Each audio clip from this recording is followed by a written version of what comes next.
Bonjour à tous, j'espère que vous vous portez bien. C'est Monsieur Minta. Bienvenue sur la chaîne de votre enseignant préféré. Aujourd'hui, nous allons encore faire un cours de philosophie parce que vous devriez toujours comprendre comment démarrer, comment comprendre un sujet et après à quoi ressemble une rédaction intégrale. Donc, aujourd'hui, le sujet va parler de la société. Voilà. Et en gros, j'aimerais toujours souligner si vous êtes à Libreville et que vous ne compreniez pas où vous êtes là-bas dans votre prépa, demi-tour.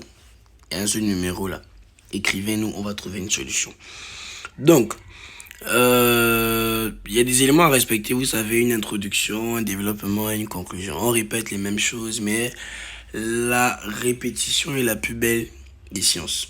Nous, ce qu'on va faire, c'est qu'on va essayer de comprendre. Donc, l'introduction, vous savez, c'est l'amorce, le problème et la problématique. Allons-y. Une société sans conflit est-elle souhaitable? Je vais souligner les mots-clés. En principe, nous n'avons que société et conflit. Donc, c'est quoi une société et quand parle-t-on de conflit? Et après, bon, pour essayer de rendre le sujet plus clair, parce que je suis un sorcier, je décide de passer par constat, car c'est le procédé le plus simple. On y va, on dira spontanément. Vous voyez que je commence toujours par cette formulation-là parce que c'est la formulation la plus claire et la plus simple possible. Spontanément, il peut sembler souhaitable d'avoir une société sans conflit, car les conflits sont souvent associés à des tensions, des divisions et des souffrances. Cependant, nous remarquons aussi que les conflits peuvent parfois être nécessaires pour susciter le changement, stimuler le progrès et favoriser la diversité des idées. Ah! Dès lors, dans quelle mesure peut-on dire qu'une société sans conflit était souhaitable? Cependant, est-il réaliste de penser qu'une société puisse réellement être dépourvue de tout conflit? Donc, vous voyez que mon introduction est assez simple et de là, je laisse déjà deux idées qui s'opposent. Donc, il y a une contradiction qui apparaît dans la rédaction de mon introduction. À ce moment, il y a un problème, il va falloir résoudre ce problème.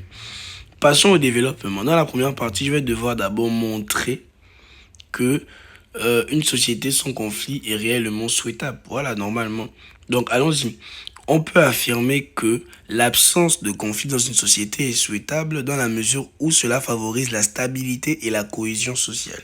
En effet, lorsque les différences d'opinion et les tensions sont réduites, il est plus facile de maintenir l'ordre et de promouvoir des relations harmonieuses entre les individus. Autrement dit, en minimisant les conflits, on peut espérer créer un environnement propice à la coopération et à la solidarité. C'est tout, j'ai fini d'expliquer. Après, je fais rentrer mon exemple. Prenons l'exemple d'une société où les conflits ethniques sont inexistants. Cela permettrait de favoriser l'intégration et le vivre ensemble entre les différentes communautés. Dès que j'ai fini, je reviens à la ligne, je mets un deuxième argument. On y va. De plus, une société sans conflit peut être bénéfique sur le plan économique. Comment ça? On explique. Les conflits, qu'ils soient sociaux, politiques ou économiques, peuvent perturber les activités commerciales, décourager les investissements et freiner le développement. En évitant les conflits, on crée un climat favorable à la croissance économique et à la prospérité.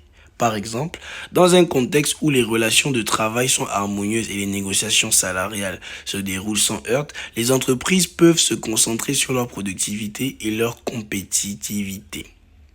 Est-ce que c'est simple comme ça là? C'est simple. Je sais que je dois juste trouver mes deux arguments. J'insère mes deux arguments. Je dois toujours aller dans le sens que j'ai d'abord dégagé en premier. Et quand c'est fini, je respecte la linéaire. Je reviens à la ligne deux fois. Je passe à la transition. Et lorsque j'arrive à la transition, je saute d'abord une ligne. Et après, et après, je reviens à la ligne encore. Certes, l'absence de conflit peut sembler souhaitable, mais il est important de considérer également l'antithèse de cette affirmation. Bon, allons-y chercher l'antithèse. D'un autre côté, il est indéniable que les conflits font partie intégrante de la condition humaine et peuvent parfois être nécessaires pour provoquer des changements sociaux positifs. En effet, les conflits peuvent mettre en lumière des injustices, des inégalités et des abus de pouvoir et pousser ainsi des réformes et à des améliorations. Autrement dit, les conflits peuvent être des catalyseurs de progrès et de justice sociale. Prenons l'exemple des mouvements sociaux qui ont contribué à l'obtention des droits civiques et à l'égalité des sexes. Ces éléments-là ont réellement montré que, à travers les conflits, on pouvait avoir une meilleure société. En plus, les conflits peuvent favoriser la diversité des idées et des perspectives. Lorsque différentes opinions se confrontent, cela peut conduire à des débats constructifs, à une remise en question bénéfique et à l'émergence des solutions novatrices.